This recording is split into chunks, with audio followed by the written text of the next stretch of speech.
CT Engage's second annual Food Waste Reduction Workshop helps participants learn about the environmental, economic, and social benefits of reducing food waste. It was meant to address food waste and help members of the Virginia Tech community learn a little bit more about food waste, how to reduce their impact, and to throw in some cooking ideas as well to make it a little bit more fun for everyone while we're learning. We made some pesto that we poured over pasta, and we also had some popsicles for everyone. And those are just a few examples of recipes that you can throw together with just a few things, particularly with items that might be about to spoil.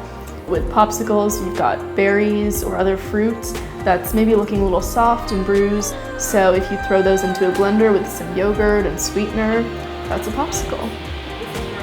Program Director Anisha Kohli says nearly 40% of food produced in the U.S. each year is wasted. Food waste in the United States is a huge problem, more so than in a lot of other countries. There are a lot of expectations around produce looking a certain way, being very picture perfect. And in households, in restaurants, we simply overestimate how much we'll need.